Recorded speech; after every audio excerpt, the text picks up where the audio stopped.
15 races ago, the SCSRA Frye Disposal ARCA Series kicked off their second season, bringing world-class racing, non-stop action, and unforgettable moments to your screen every Tuesday night.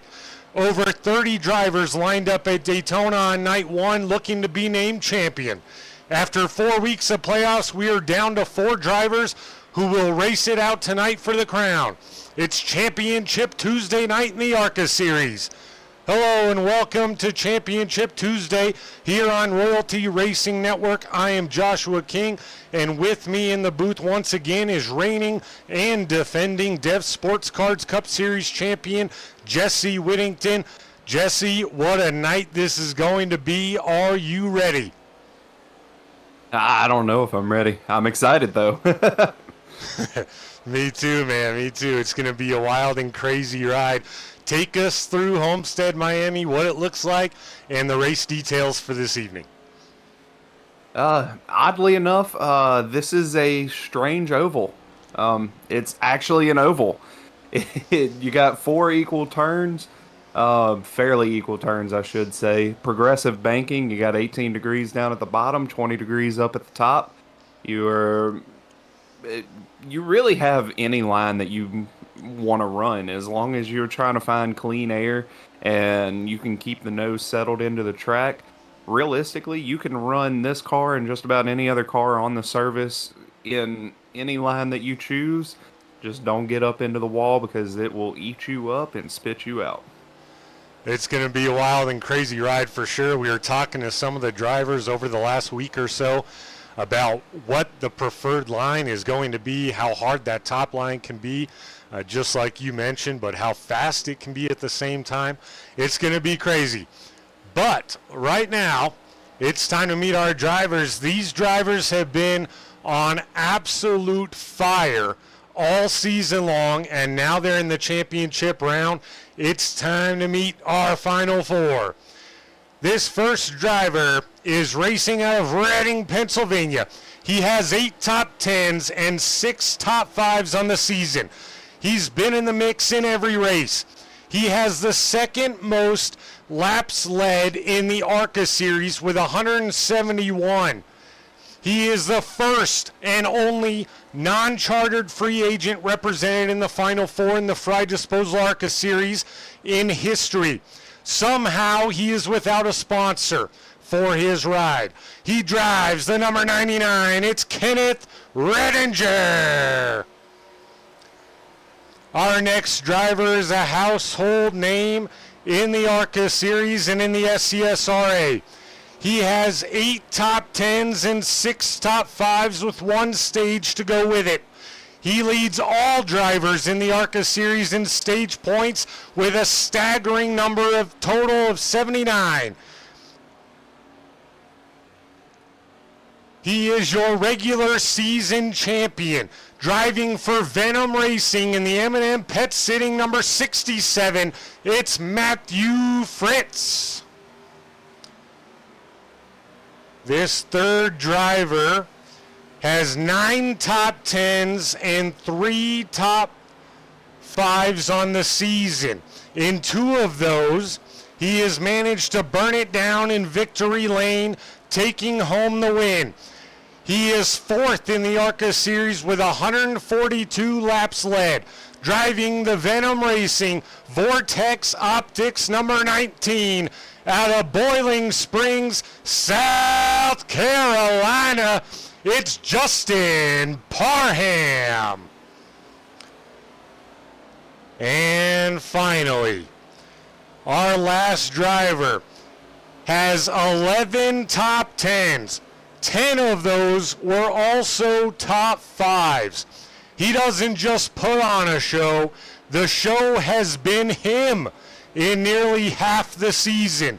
He leads all drivers with 7 race wins. He also leads all drivers in total laps led with an incredible 371. He drives out of St. Augustine, Florida, representing Royalty Motorsports in the Bass Pro Shops of St. Augustine, number 9. It's Warren Kyle Keith.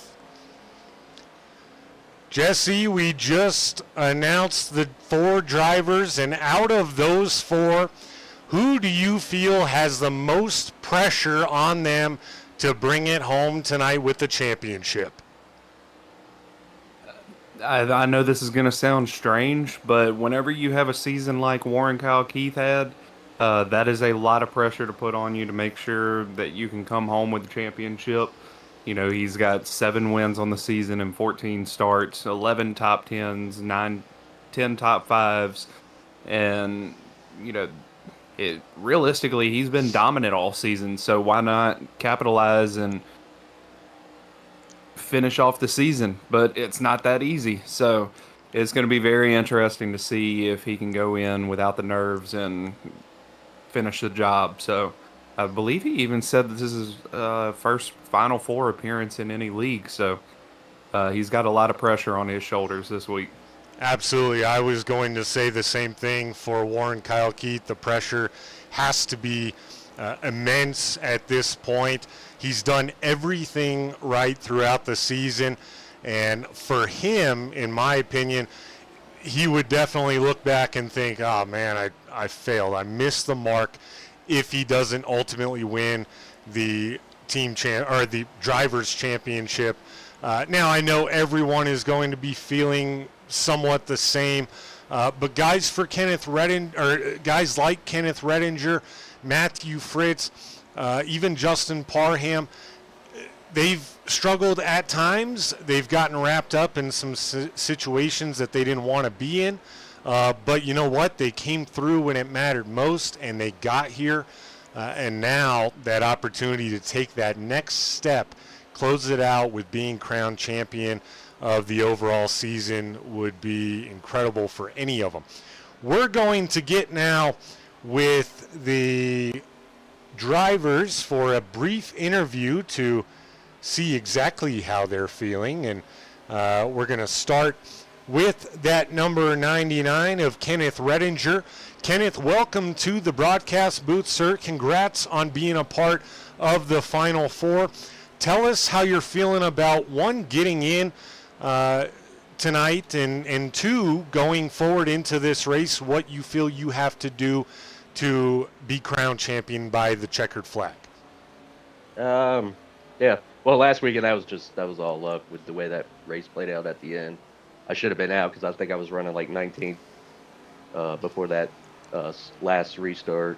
So it seemed like there was a couple that last wreck there allowed me to get up there and have a chance at it. But yeah, it was pretty much all luck at the end of that race for me to get in.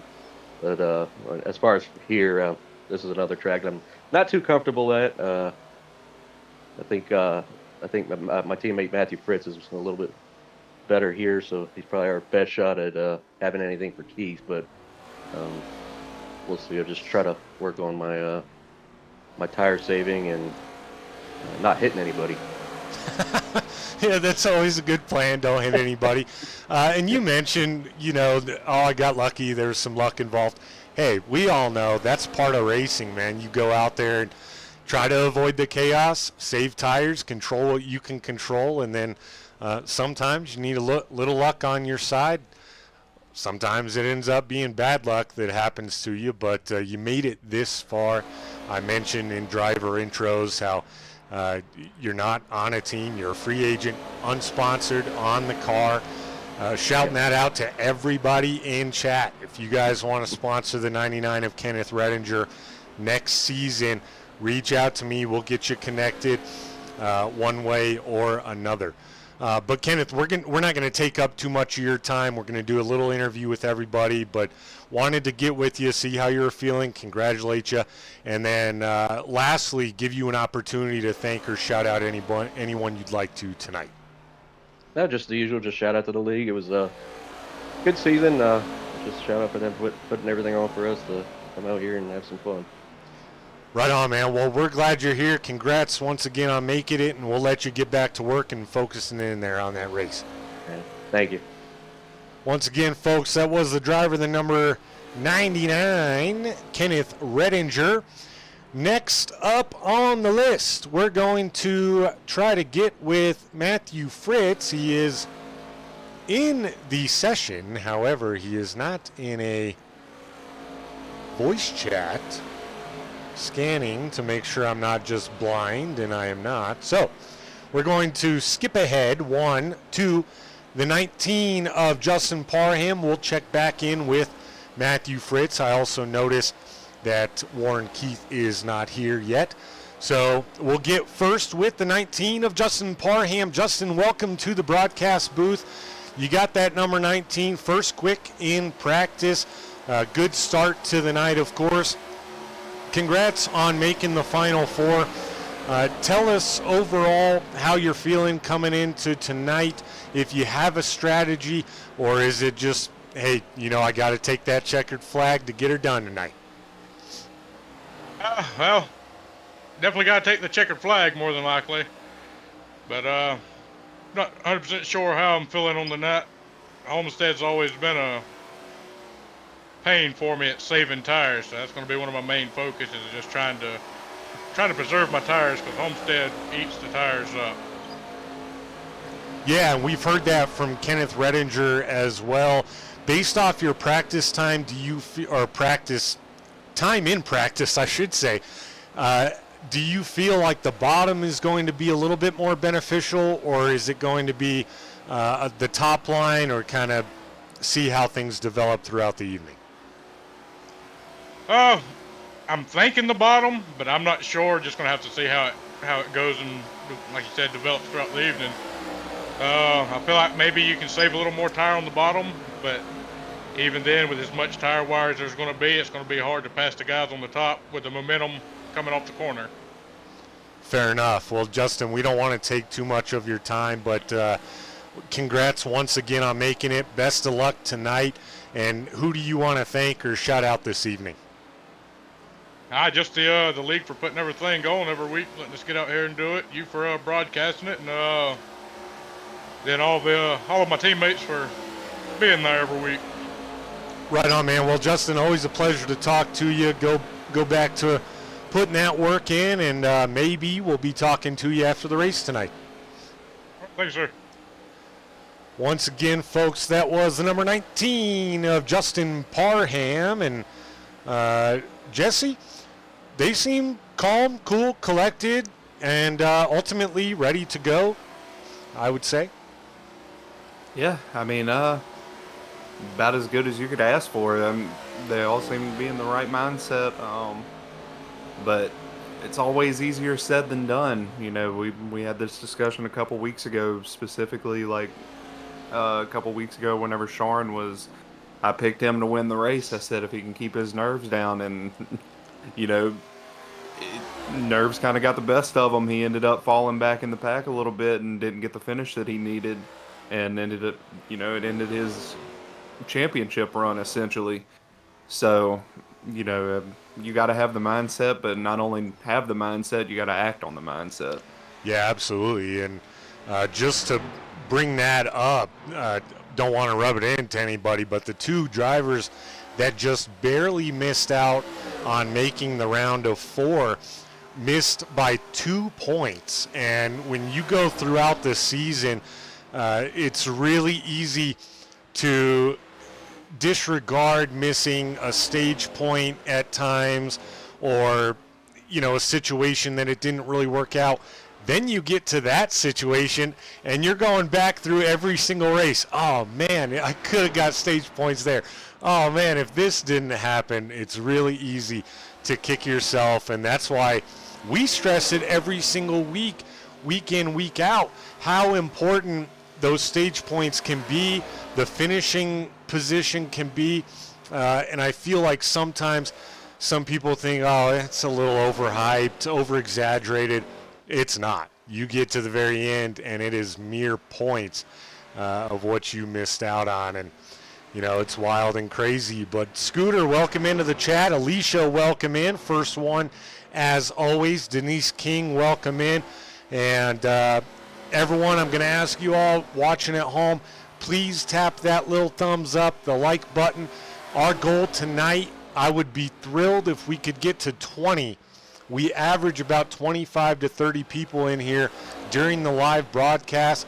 We have over 200 views pretty consistently on the broadcast after the fact. So if we could get up to 20, that would be really impressive. I don't ask y'all for much. Just enjoy the racing, interact with me, and hit that little thumbs up. Jesse and I putting in that work tonight. Jesse, I'm pumped for this one, man. I'm trying to contain my own nerves. I'm not even racing tonight. No, I get it. I mean, you know, you have a guy that's running for this. You know, you've done a great job. I have to give you a lot of credit and great job of not being biased. But, you know, I have to agree. Like, I'm a team owner on the Cup Series side. So, you know, I'm excited. I have all of my guys actually running for it tomorrow night. So I understand the nerves. You know, I'm nervous and I'm running for it myself. But I'm more nervous for those guys. So, you know, sitting here, I know the nerves of not only trying to get to this point, but, you know, if you don't succeed, it stings. Yeah. And sometimes it makes you come back and want it even more, and sometimes you struggle to get over it, and the next season is rough. So, you know, we got a bunch of strong heads in here, so we're about to see who can really be the cool one and get it done. Yeah, and you know what? One of my favorite quotes of all time, I'm probably not going to get it word for word, but Giannis, however you say his last name, basketball player for the Bucks, he lost in the playoffs one year, and the reporter said, how do you take the failure of this season? And he said, this isn't a failure of a season. We didn't win the championship, but it's not a failure. Michael Jordan went to however many finals. Every year he didn't win it. He didn't count it as a failure. He learned. He came back stronger, and that's what gave him the ability to get better and win. So in the moment, right after the race, yeah, there's going to be some people upset, mad, sad, whatever you want to say, but ultimately they're all great competitors. They're all going to be back. We do have a lot of other drivers on the Speedway this evening, so while we're waiting for the appearance of Matthew Fritz and Warren Keith, let's take you through some of them. We took a good long look at the number 19 of Justin Parham, still on top of the board. Second quick in the practice session right now is the number 92 Hooters Toyota Camry of Vince Brent, and he's looking good. Talk about a guy that barely missed or could have been here. Won't say he barely missed, but tough break for Vince. He missed a race in the round of 8, which didn't allow him to move on. So he's coming out here with something to prove tonight, is the 92.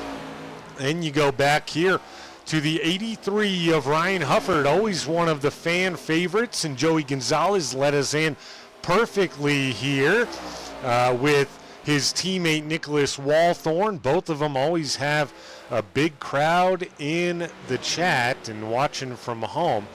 Here's one of the part-timers that you always have to look out for, Jesse. This is the 01 Orange Cream Coca-Cola Ford Mustang of Travis Bennett. Travis, always an opportunity to win when he comes out on race night. Yeah, I mean, Travis, he's just one of those guys. He's a gritty competitor. He's coming out here. He's said it multiple times. He just wants to play spoiler, and you know, he doesn't race these guys dirty. He's been really clean with his racing, and he's always fun to watch. So it's going to be interesting to see.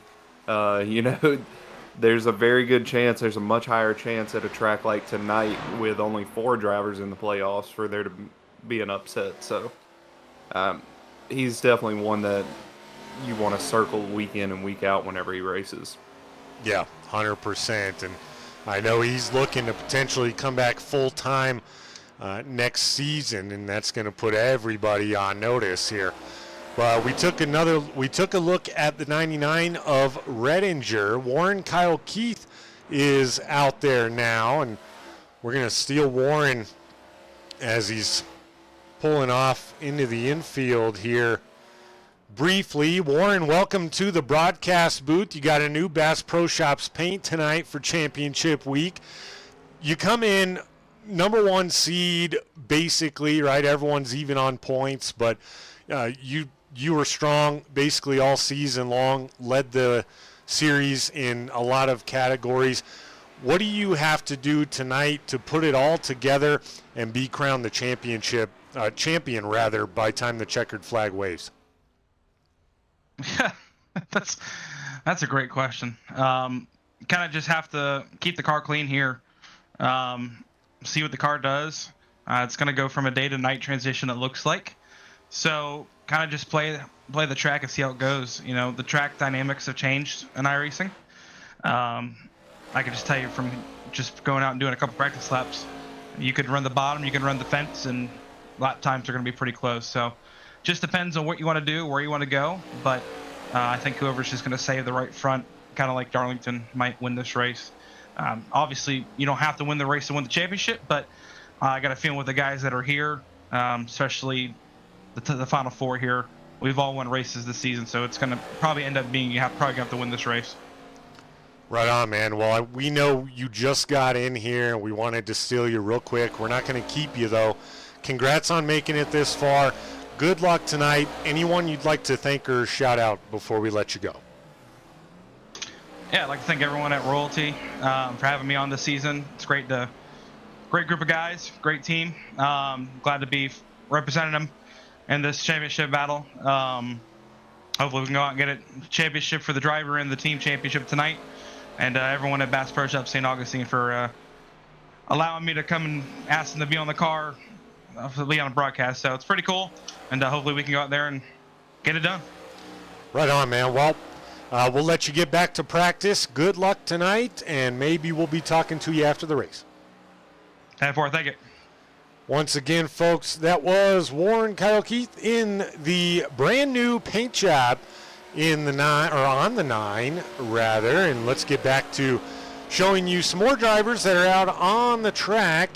Nicholas Walthorn has come off pit road. Now he's going right back. Okay, never mind. We'll look at Nicholas Walthorn once again here momentarily. Here is Holden Wheeler in the 09 Sentinel Fit Chevy Camaro. Holden's been strong in some races, but faded very late. He had a side-by-side battle with the Warren Keith, Warren Keith, geez, mixing up the three names. But ultimately still a strong running.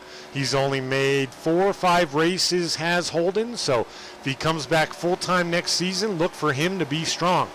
Here is the Bass Pro Shops Cabela's 07 of Warren Vincent out of Salina, Kansas. His second season, and things haven't went quite the way Lauren was hoping for this season, but he shows up every week, gives it his all, and he's come on strong as of late with 3 top 10s recently, so looking to build momentum going into next season. Here is the Tammy Strong Dev Sports Cards Caterpillar number 55 Ford Mustang of Ryan Gomes.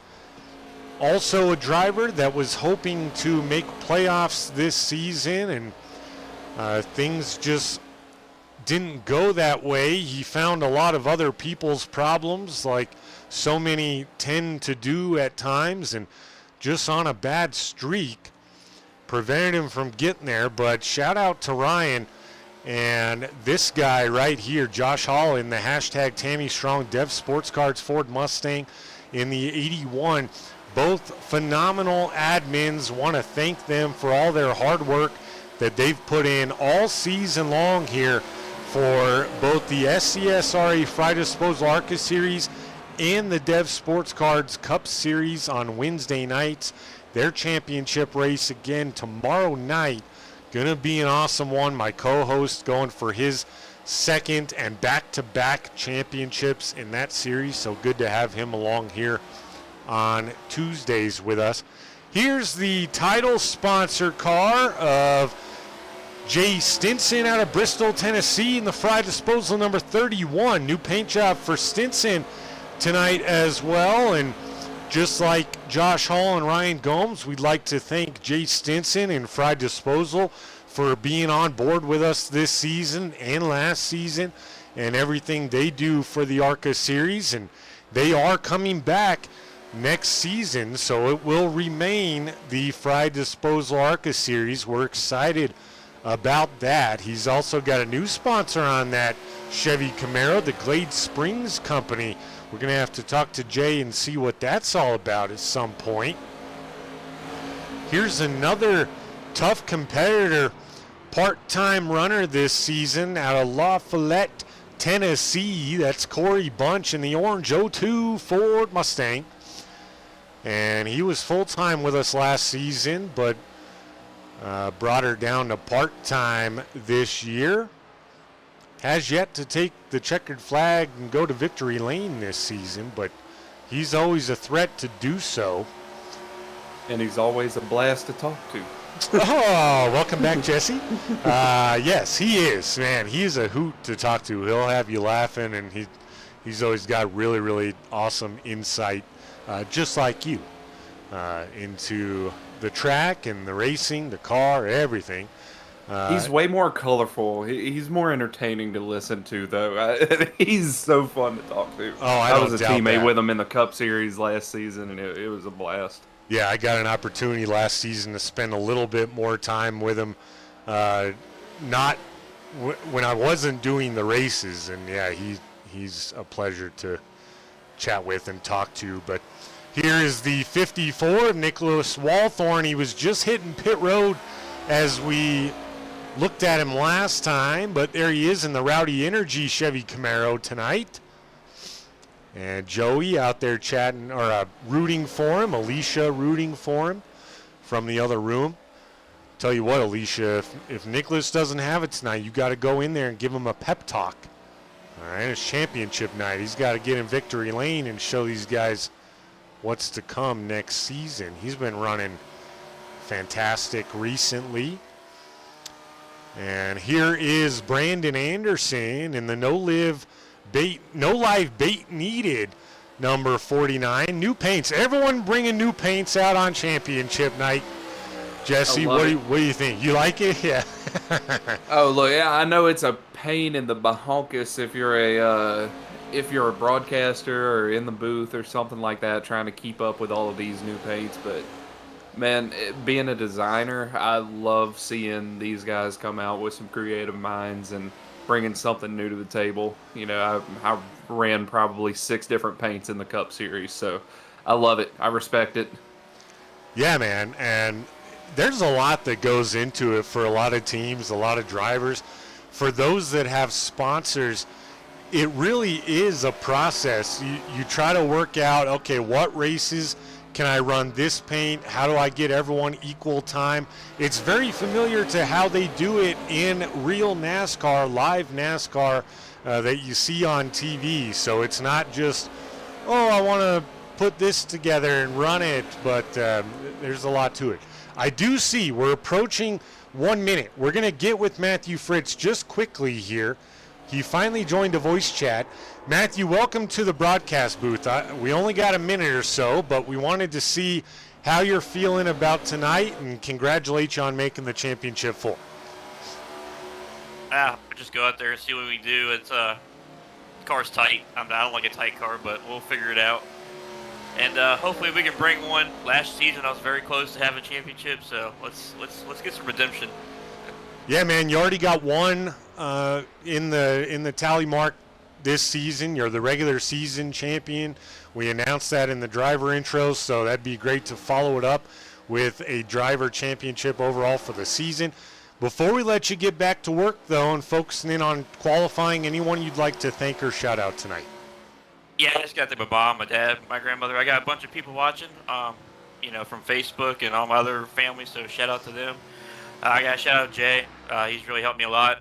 And all my teammates, Justin. Good luck to Justin and Kenneth. If I can't get it, I hope they get it. Right on, man. Well, that's really awesome for you to say, and I know they're going to be rooting for you as well, as so many people in the chat will be. And best of luck tonight, Matthew. Maybe we'll be talking to you after the race. Yep, thank you. Yes, sir. Once again, folks, the driver of the number 67 M&M Pet Sitting Chevy Camaro, Matthew Fritz. Whew, Jesse, we barely squeezed that one in, but we got it. Professionals are we? And Hey, we're you know what under- else we're squeezing in right now? Oh, yeah. I'm loading into the session. Let's go. Yeah, all right. Jesse having a little bit of an issue over there getting into the session on his own. And, folks, Jesse has a really fancy setup, like 4 screens. He can see all the things going on. It's pretty cool. But we are getting ready to go qualifying as you see the checkered flag wave. And I doubt anyone's new at this point, but if you are, follow along with us. Right above that Frye disposal box, you'll see the drivers' lap times and miles per hour as they go around and take their qualifying. And as always, you'll see it right up on the timing tower. Phil Ellis Jr., someone we haven't seen yet this evening. Another new paint for Phil Ellis Jr. in the 29. He's your first one out on track tonight. Here is the 5 of AJ Evangelista, the National Guard, number 5. Another new paint. I don't think anybody's racing the same paint they were last week. Fine with me. Travis Bennett is out there as well. Jay Stinson we saw. Josh Hall as well. Phil Ellis Jr. electing to go to the top side as he'll exit out of turn number 4 and take the green flag for lap number 1. We'll keep you updated on everybody's lap times as best we can. Ryan Hufford in the 83 making his way out. Nicholas Walthorn is out there. Justin Parham out there as well. Lauren Vincent just now taking the green flag for his first lap. Check back in on Phil Ellis Jr. as he'll be the first one to set a time. Here he comes now to the checkered flag, right up against that wall. 33.177 for Phil Ellis Jr. on lap 1. AJ Evangelista goes second quick with a 33.267. Travis Bennett to the top of the board early, 32.967. A lot of 7s out here. Nicholas Walthorn on lap 1, 33.101 for Walthorn. Jay Stinson goes third quick, 33.147 on his first lap. Lauren Vincent goes 33.152 on lap 1. Go back and check in with Phil Ellis Jr. as he goes into turn 3. Actually, he already crossed. I'm sorry, that's turn 1. 33.218. He'll stay 6th quick right now. Justin Parham to the top of the board. Quickly overtaken by Travis Bennett again. 32.901 for Parham on lap 1. Bennett improved on lap 2, 32.881. Good second lap for him. Justin Parham still out there. Kenneth Redinger, third quick on lap 1, 32.921 for the 99 of Redinger. Matthew Fritz just outside the top 5, 33.023 on lap 1. He's electing to go to the bottom. Seen a lot of guys on the top lane so far early in qualifying. Parham stays second quick after lap 2. Kenneth Redinger, will he take over that pole from Travis Bennett? He crosses the line. Lap 2, slower. He'll stay third quick. Will Redinger. Matthew Fritz just crossed as well. Also slower on lap 2. He'll stay 6th quick. Ryan Gomes is out there now, 33.304 on lap 1. 13th quick for Gomes on lap 1. Corey Bunch goes 4th quick on lap 1. 32.975 for Corey Bunch. Garrett Walden, 33.131. 11th quick right now. He'll try to squeeze into that top 10. Brandon Anderson, 33.084 on lap 1 for the 49 of Anderson. He's just inside the top 10 right now with a 9th place qualifying effort as he's into turn 3. Also on the low side, out of turn 4 comes Brandon Anderson. Anderson on lap 2 slower, 33.152. He'll take lap 1 to go 9th quick. Sharn Hill is out there. Vince Brent is out there. He just put it in the top 5. 32.971 for Vince Brent. Good enough for 4th quick right now. Travis Bennett still holds the quick time.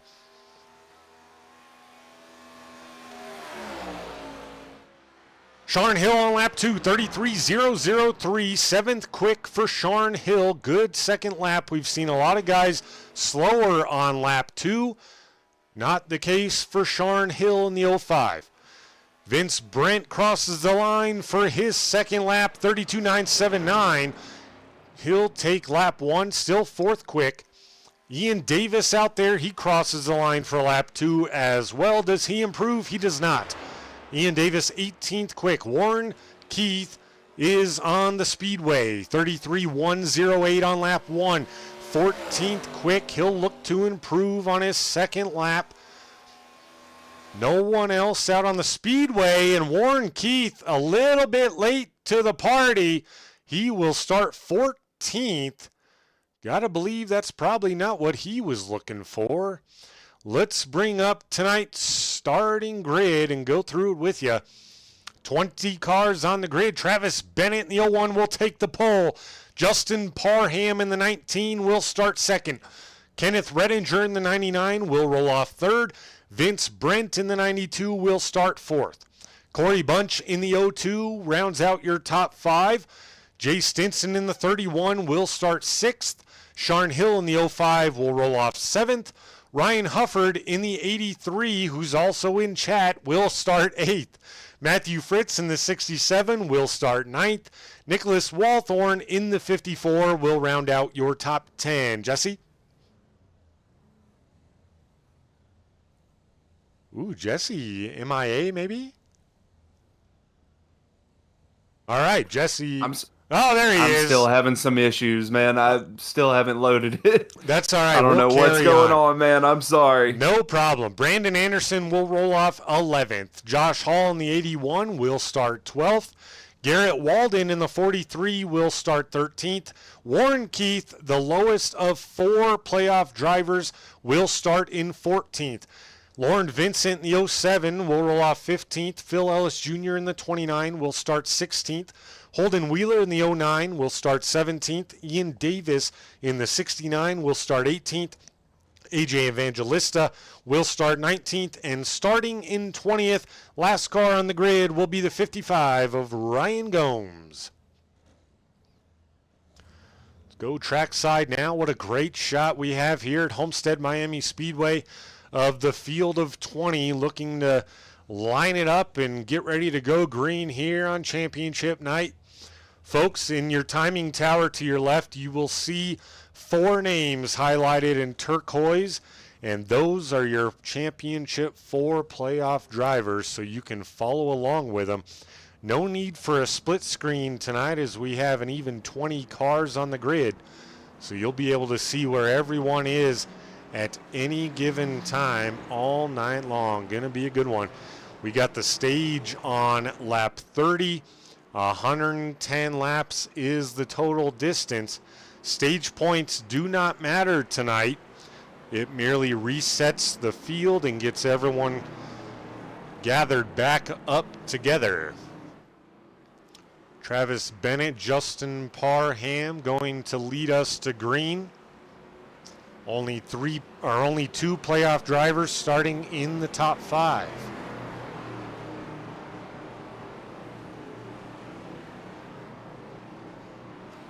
MM Pets, welcome in. Matt Baines, welcome in. Ryan Hufford, yes, sir. Finish it off with a good one, hopefully.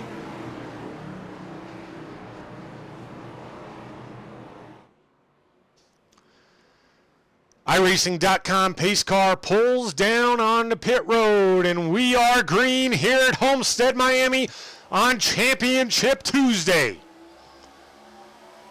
Travis Bennett, Justin Parham side by side into turn 1, and now Bennett pulls away with the lead just a little bit as Parham loses ground to Kenneth Redinger, and Redinger will gladly take over that second position. And Travis Bennett got a great run through turn 1 and 2. He settles right into the lead. Redinger, he settles right there in P2. We got Parham trying to make a move down to the inside. He lost P3, but he's holding strong down there on the inside. It looks like we already got a bunch of guys experimenting with the lines. Remember in pre-race I talked about how much you could really, essentially search around at each end of this track. Yeah, and they were just 3 wide just for a half a second there. Matthew Fritz was on the inside with Ryan Hufford right in the middle. They since sorted those things out. Sharn Hill now looking to the inside of the 31 of Jace Stinson. Up further, Justin Parham battling with the 02 of Corey Bunch. Once Parham got to the bottom, it looked like he was able to maintain his position a little bit better than he did right off that initial start. Yeah, absolutely. And I mean, it all comes back to momentum. You know, the more momentum you can hold, the better it's going to be consistently throughout the night. And good news, I'm finally actually loaded into iRacing right now. Woo, let's go. I'm so sorry to you and the chat right now for all of my technical difficulties the last couple weeks, but I thank y'all so much for the patience and, as always, the love and support that y'all show not only to this channel, but everybody that's associated with this league in general. I can't say thank you enough. Yeah, man, everyone understands. We just keep it moving and deal with what we have to.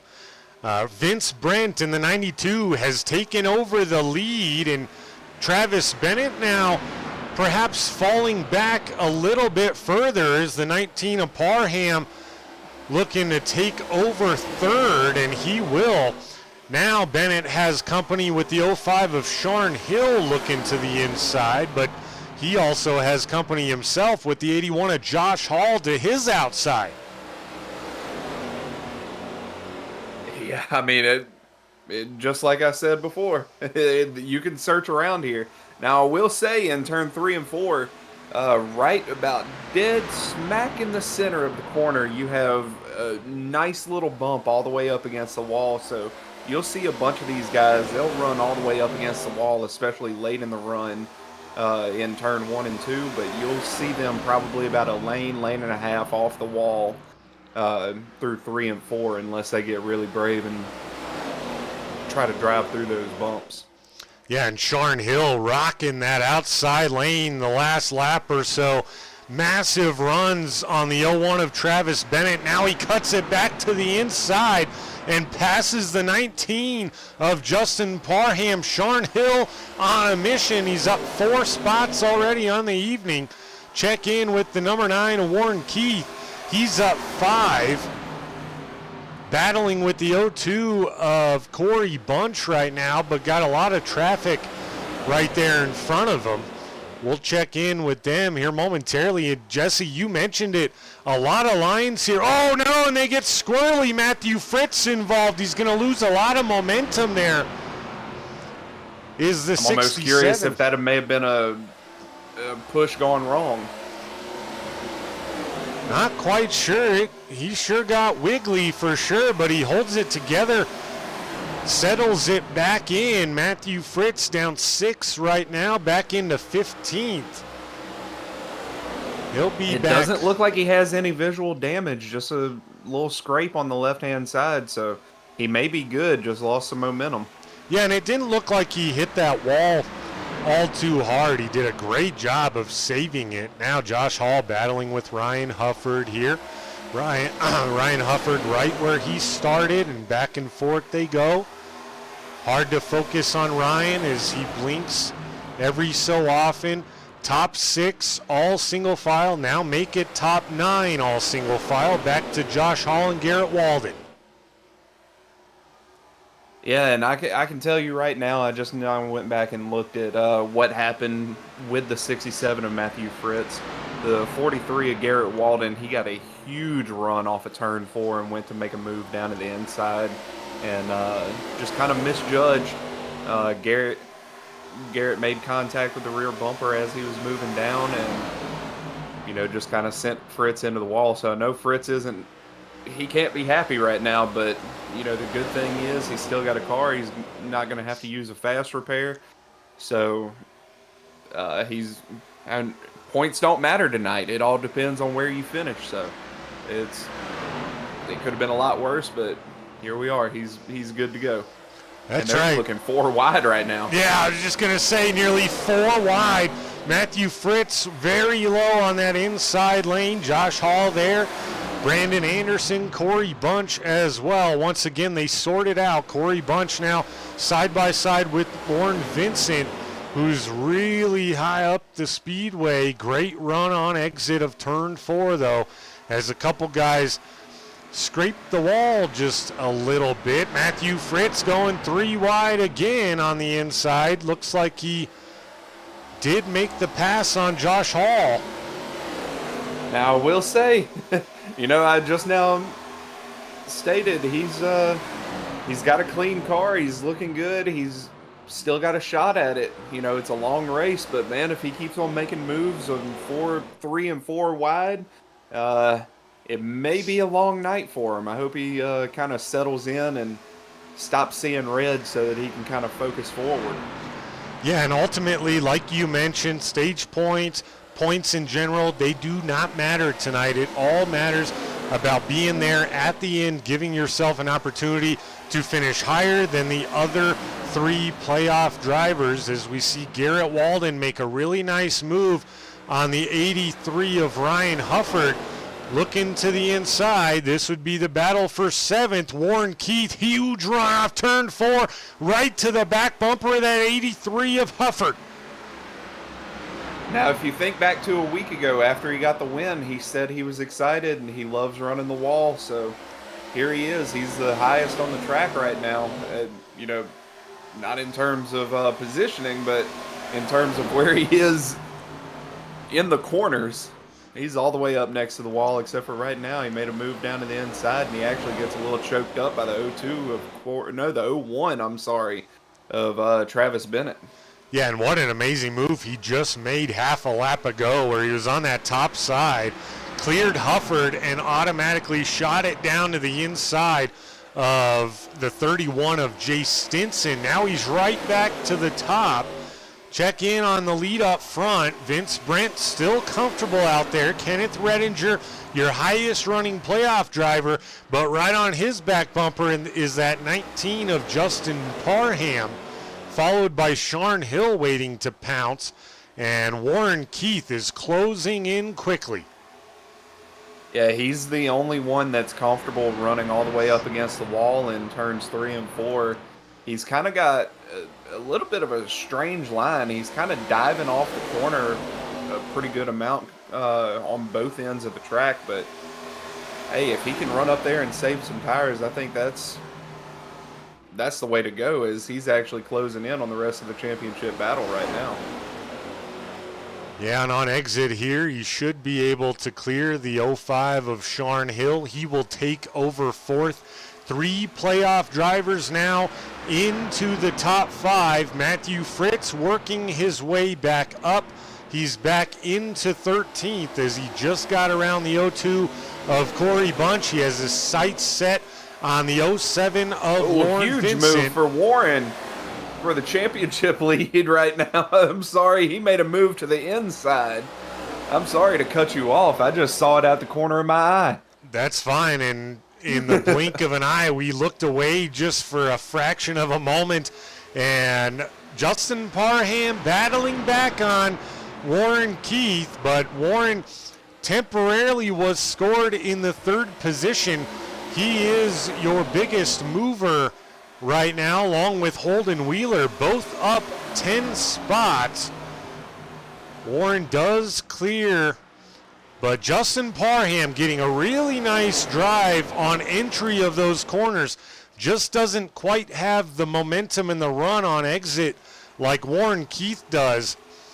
Travis Bennett maybe trying to give the 19 a little push. Yeah, Travis is usually one of those types of guys that's trying to save his tires and make moves later on in the run. So it didn't surprise me to see him kind of fall back a little bit. But as we got Warren making another move down to the inside. Now he's right on that white line on the inside lane to get around the 99 of Kenneth Redinger. Redinger going to have a better run this time. It's apparent here early, 20 laps in, that outside, no! And now Redinger comes down into the 9, and somehow Warren Keith able to save it. He'll wrangle it back underneath him, get back on the pursuit, but ooh, not a good move there. That was risky. And I'm not certain. I'm going to check right now, but it looks like Warren actually has a little bit of right front damage, or it could be just. Yep, I think it's maybe the design, but there could be some right front damage right there. But you know his tires are angry after that one.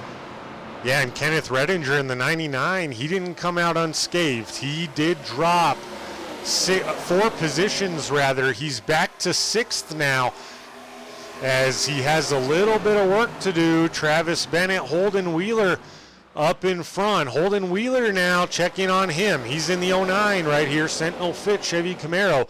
He's up 13 spots on the night. Jesse, we've seen Holden perform very strong at every track he's been at. He tends to fade very late in runs, but great performer, great competitor at that. Yeah, I've been racing with him on Wednesday nights, and he's definitely a hard car to pass. He doesn't make it easy on you. I can respect it though. You know, it's a mindset. You don't want to be that guy that's easy to pass, or you don't want to be that guy that is just there to be there. You want to be competing for wins at that. And if he could just kind of settle in a little bit in some of these races and get that long run pace figured out, he would be a force to be reckoned with. He absolutely would. And now, due to the incident between Redinger and Warren Keith, Vince Brandt able to get out in front of Justin Parham a little bit. It was very close to one of them, either Parham or Keith, passing for the lead in a lap or two. Vince Brandt now over half a second, 0.3 of a second lead on Justin Parham and the rest of the field. Check back in on Kenneth Redinger here in the 99. Still doing well. He's got that number 9 Bass Pro Shops machine riding that top side and working on Ryan Hufford in that 83. We'll see if anything comes of the 9 and the 99, mixing it up here early on championship night. Yeah, you know, neither one of those guys are probably happy right now, and I haven't even looked at a replay, so I don't know who would have the right to be more angry. But you know, we have, well, Redinger, he changed up his line for the first time tonight. He's running all the way up against the wall as soon as Warren gets to him, so I think we can tell who's a little aggravated. Yeah, it's hard to tell in real time, and when we don't have an opportunity to really go back and look at it, but the 99 and the 9 putting on a phenomenal show here early in the championship race. Vince Brent putting on a phenomenal show from the front. Holden Wheeler still up there.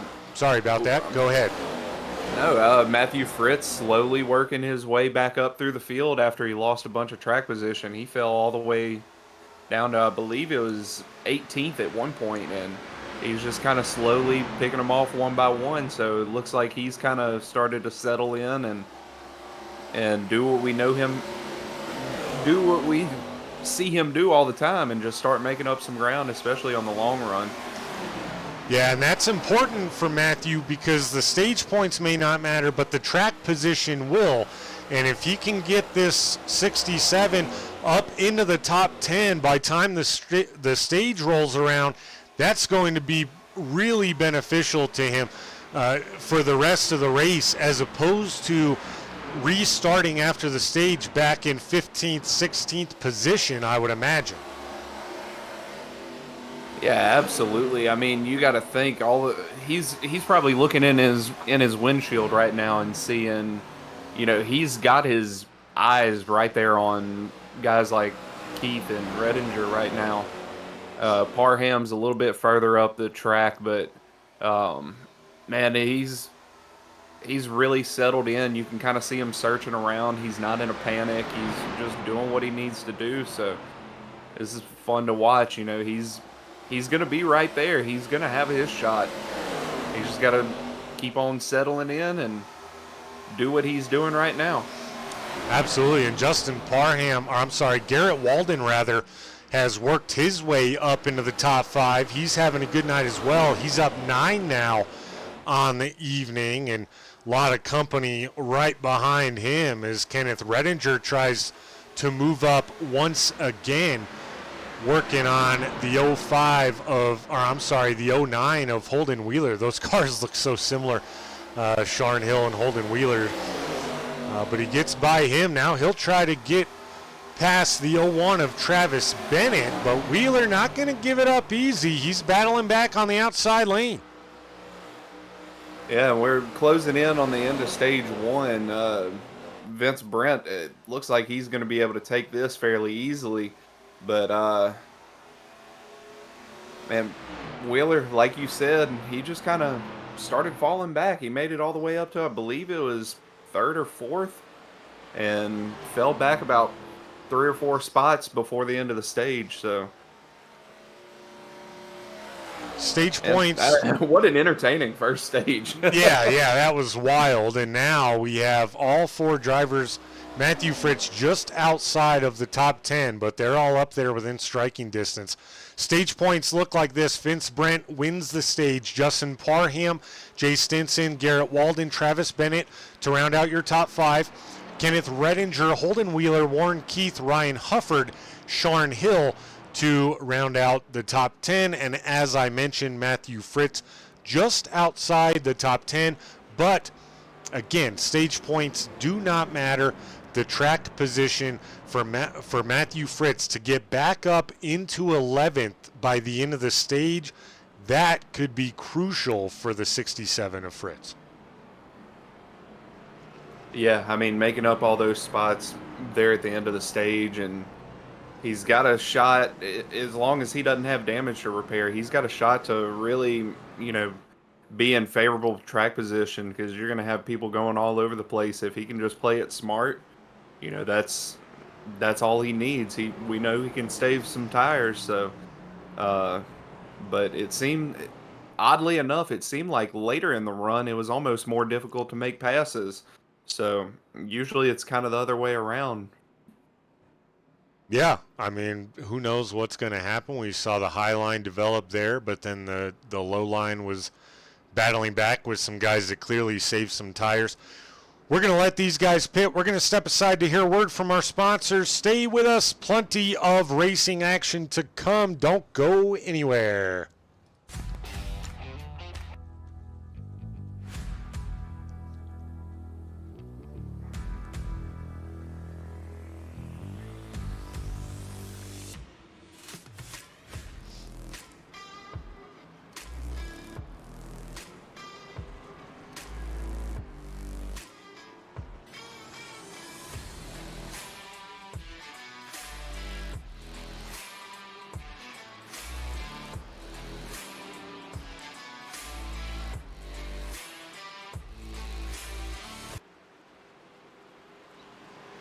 Welcome back, folks. Just a quick commercial break, and Vince Brent did lead them off pit road, so he will maintain the lead, and he looks great so far this evening. Travis Bennett, great pit stop. He moves up into 2nd. Justin Parham will start 3rd. Garrett Walden will restart 4th. Kenneth Redinger will restart 5th. Jay Stinson 6th. Holden Wheeler 7th. Warren Keith in 8th. And Ryan Hufford in 9th, Matthew Fritz in 10th. That's how the top 10 will restart. And then a check-in with one of the fan favorites. Here's the 54 of Nicholas Walthorn. He's going to be restarting 11th after the pit stop. Biggest mover now after pit stops is going to be Garrett Walden for the time being in the Bass Pro Shops number 43. He is up 10 spots on the night, and you'll notice, folks, after pit stops, all 4 playoff drivers a little bit more scrunched together, I would say. Yeah, and this is going to be really interesting. We got a little bit of a development. Parham lost a spot on pit road. We have the leader choosing the high line, so the leader is going to have control on this restart on the high side. Parham is going to be down low, so he's going to have to hope that the 01 of Travis Bennett can get a good restart here and not lose any track position. But you always want to be in the line that the leader's in, so that's a blessing for the 9 of Warren Kyle Keith and the 67 of Matthew Fritz as the pace car is off, and we are back to green.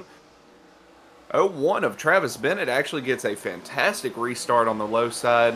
92 of Vince Brent is holding on strong. 19 of Justin Parham, he holds strong as well, with the 01 of Bennett getting such a good restart. And they are a mess behind them. Good Lord. You know what I noticed right on that restart, Jesse, that we hadn't seen in the first stage is several drivers automatically electing to go extremely high on the racetrack. We kind of saw it work into that after 5-10 laps in that initial stage, but multiple drivers, including our leader Vince Brent, electing to go up there right away as soon as the restart happened. Yeah, and I mean, this is one of those, iRacing has a very interesting track dynamic where, you know, if there's too many drivers running one line over and over, you can kind of search around and try to find a little bit cooler pieces of track. So that's a big reason why throughout the run, you see the line migrate from the bottom up to the top, back down to the bottom. So, you know, that's going to be something to kind of keep an eye on throughout the duration of this race, as we see a bunch of people down low right now. Who's going to be the first guy to go up top, kind of clean that off and take advantage of that cooler track surface? Yep, Matthew Fritz down low, working on the 83 of Ryan Hufford. Hufford getting those great runs on that outside lane. Warren Keith also down low, maybe not where he wanted to be as he blinks just a little bit. We saw him the majority of that first run on that top side. He's working on the 09 of Holden Wheeler, but a lot of traffic right in here as Justin Parham, Kenneth Redinger are both single file with a little bit more breathing room as it stands right now. Yeah, I mean, they definitely sorted it out a lot quicker this restart. But I'd have to imagine some of these guys, you're gonna see some comers, you're gonna see some goers. We have 3 guys up front right now that have kind of been there all night so far. But man, we have 2 playoff guys battling up front. We have 2 more playoff guys battling for a top 10. So I'm ready to see how these guys play this strategy this stage, especially if we can stay green. It's going to be fun to watch. I hope we do stay green. I'd love to see it play out that way. Vince Brent slowly getting a little bit better of a lead on the 01 of Travis Bennett. I use that term loosely. The 01 of Bennett pulling right up to the back bumper at times of the 92. But it was really late in that green flag run there, Jesse, that we saw Vince start to extend his lead a bit. Do you think that was a combination of the tire saving and the way he's running? Or do you feel like it was more the incident between the 99 and the 9 that kind of broke it up a little bit more? I think there's a little bit of a combination of both. I think Vince has played it really smart. I know he did a fair amount of practice laps coming into this. He's itching for that first career win in this series, but you know, he's he really played that first stage smart in terms of trying to save the tires and not let anybody push him past the limit that he was willing to go. And, that the incident between the 99 and the 9, the battle of the 9s right there, it's definitely an area that I'm trying to figure out how to put this. It definitely made a difference, but he definitely did a good job to do what he needed to do to get that stage win. He and definitely extend on it as well. Absolutely. And now we saw the 01 of Travis Bennett look to his inside, and it appeared there was going to be a battle for the lead there. Vince Brent said, you know what, I can go to the top side and be just as fast, and he did just that, expanding that to about 1.5 to 2 car lengths just by taking that outside. But he definitely prefers the low line here, at least early in this run. We'll have to see how that develops. Kenneth Redinger now taking just a quick peek to the inside of the 99 of Justin Parham. Realized, okay, it's not there just yet. Jay Stinson doing the same with the 09 of Holden Wheeler. See how this run goes for the 09 of Wheeler.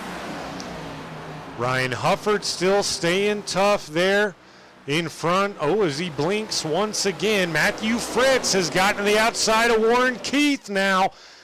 And if he gets that run and doesn't get held up by the 83, he doesn't. Matthew Fritz into 9th. Now your 3rd ranked playoff driver on the evening. Matthew Fritz doing a great job here, coming back here, Jesse.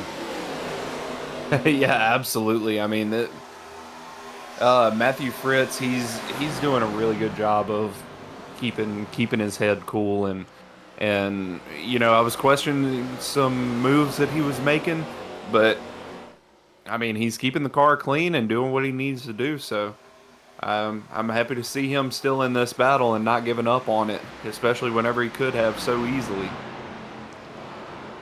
Yeah, and I think so much of that was, like we've mentioned so many times already, the fact that he was able to work up into 11th by the end of the stage. Now he can kind of maneuver the way he wants to, not pressed for time by any means, managed to try to save some tire at the same time, and slowly but surely try to work his way up as the 99 and the 19 side by side. This is your battle for 4th and the top championship driver as it stands at the moment.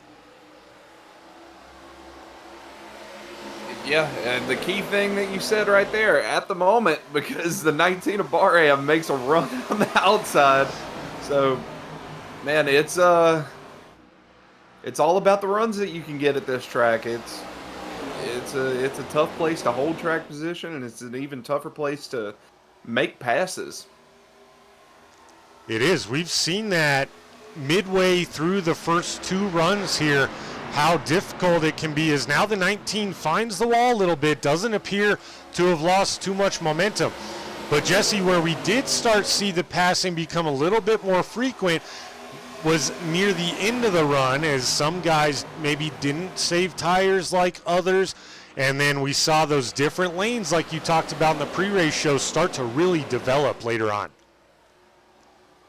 Yeah, and I mean, you can see right now we got the 9 of Warren Kyle Keith. He's really, if I had to guess, he's saving hard right now, and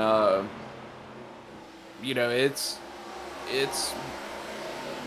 going to be interesting to see how they play this strategy. I don't know if this is going to be a 1 or a 2 stop race to the end.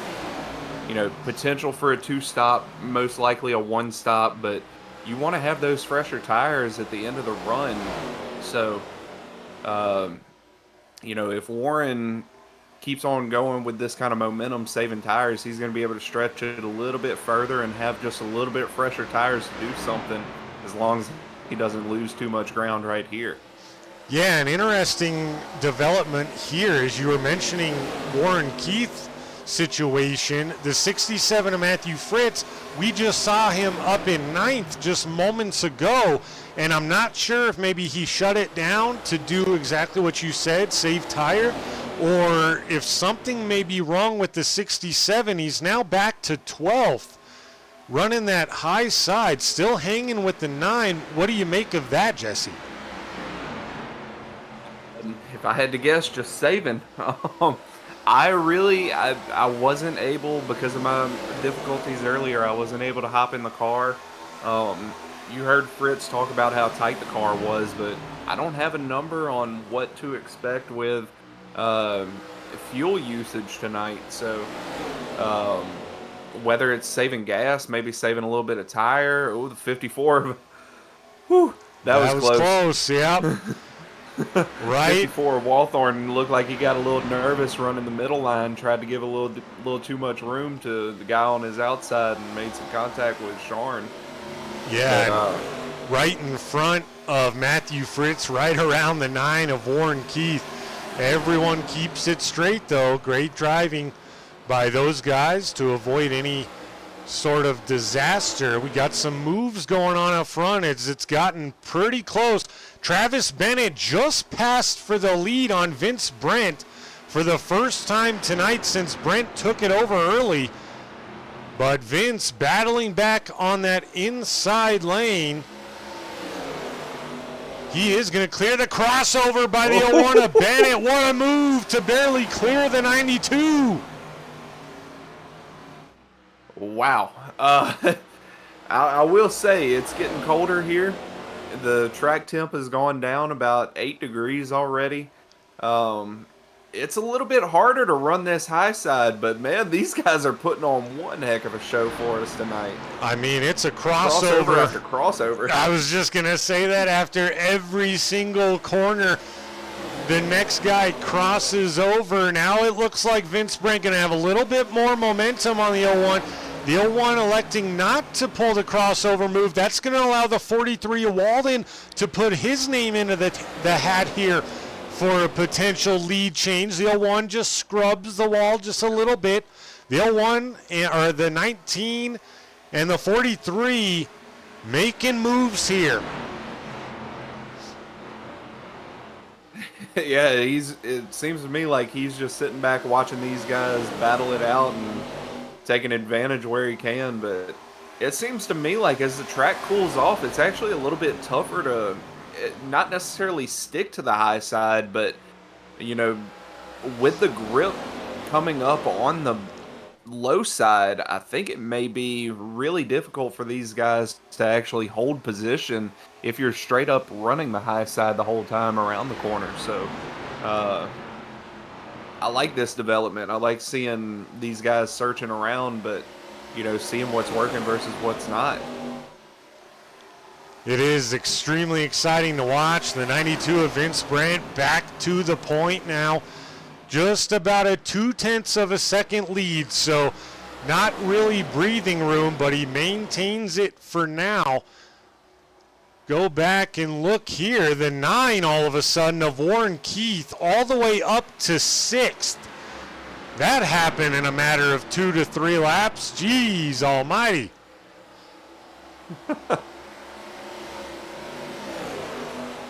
Yeah, Warren, he's one of the few right now that's actually making moves with that high side.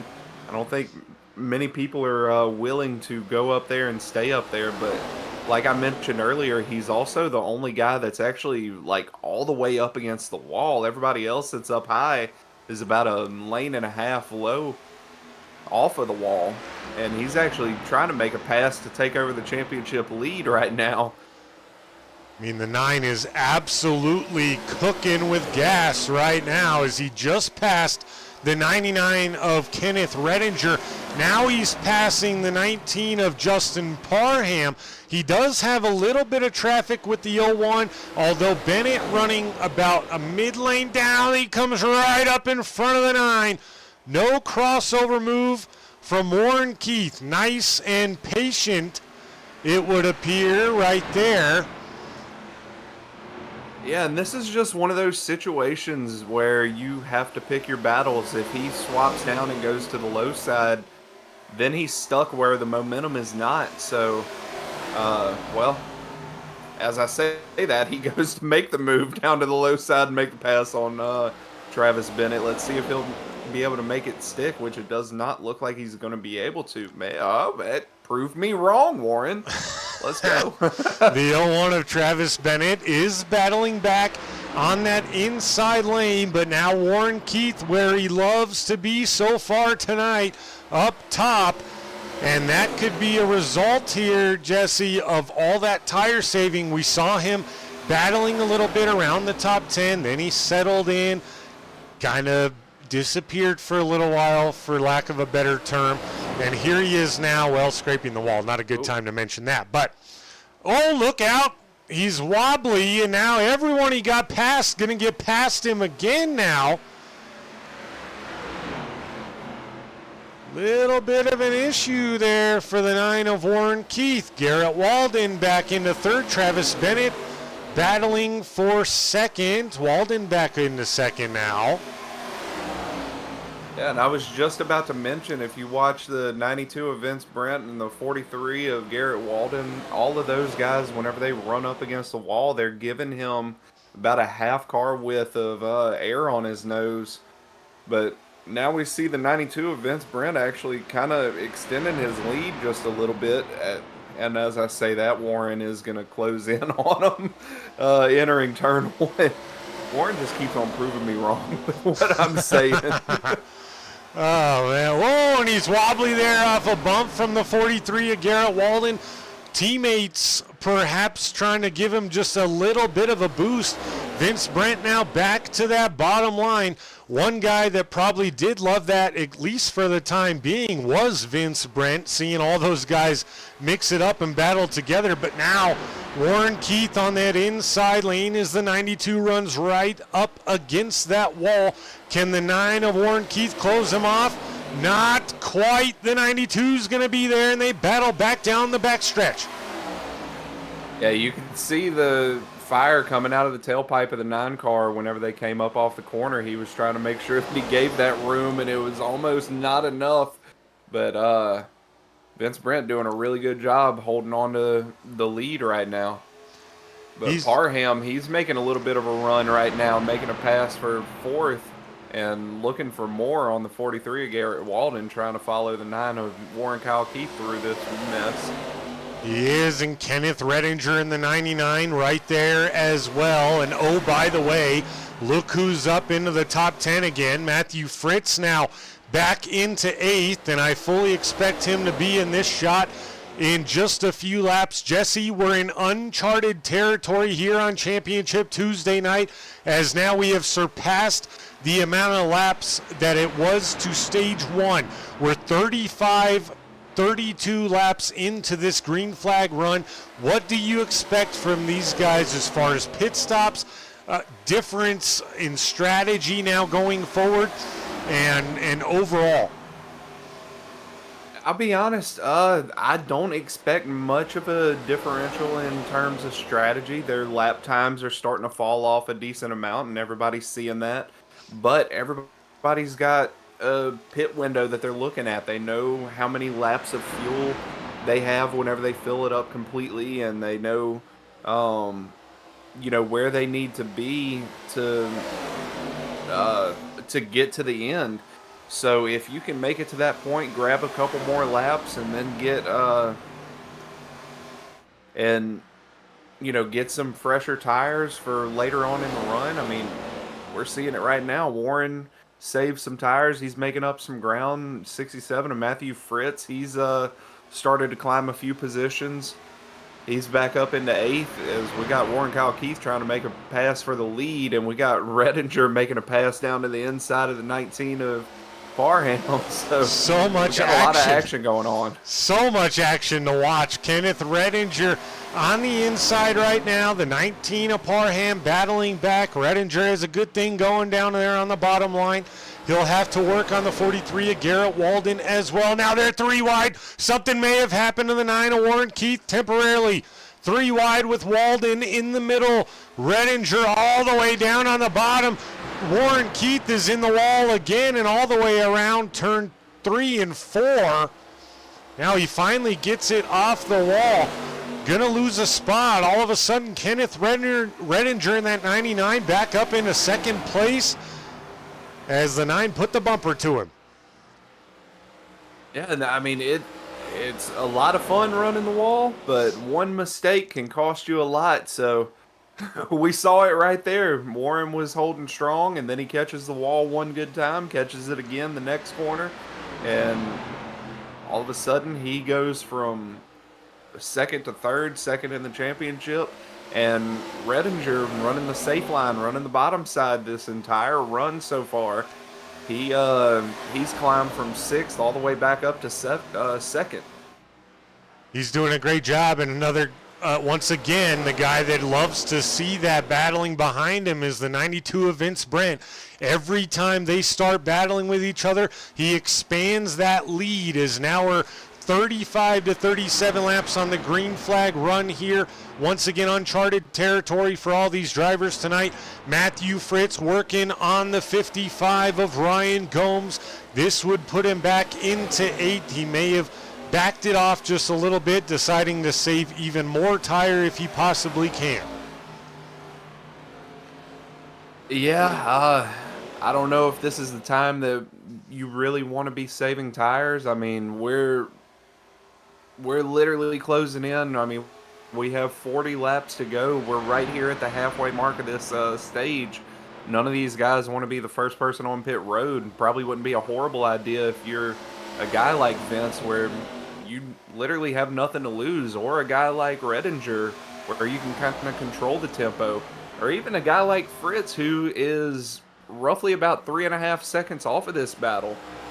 I mean, we know they've made it 40 laps. They can make it another 40, so I'm ready to see who's going to make it, make the decision to be the first one on pit road, as Vince Brent actually made the announcement on the radio just now. Well, there we go. That story all told. Kenneth Redinger, unless he decides to pit with the 92, he will be coming down pit road. Redinger will assume the lead here, as I assume that that's what's going to happen. It is Kenneth Redinger to the point with the 9 right behind him.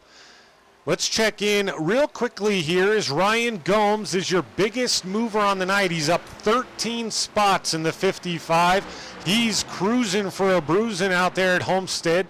Doing a great job. Got it up into 7th. Of course, that factors in Vince Brent's pit stop. But nonetheless, Ryan Gomes putting on a show. We haven't talked much about too many drivers that aren't in the playoff 4. That's not because we're ignoring them. It's just simply because the playoff 4 have been putting on such a great show here tonight so far, as Warren Kyle Keith becomes the 2nd driver to come down pit road. The 3rd, my apologies, Sharn Hill also down. Yeah, the 9 of Warren Kyle Keith, I heard him call that he was going to be pitting with about he was about halfway down the backstretch and made the call. I'm kind of surprised that the 99 of Redinger didn't counter that and just come down pit road with him, because he's going to have some ground to make up. And if you only have 1 or 2 laps different on the tires, it's not much to really make up a difference. And now here comes Redinger, Parham, and Fritz. So 3 out of the 4 playoff drivers down pit road this time. That's going to turn over the lead temporarily to the 43 of Garrett Walden. Ryan Gomes still staying out. He's now being scored in 3rd. Now, for someone like Gomes, Jesse, he was already having a magnificent run.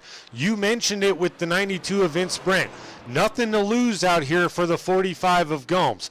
If he goes longer, especially multiple laps longer than these guys, he could have a real opportunity very late in the race to maybe make some moves, at least compete for a top 5, and who knows, maybe even a win tonight.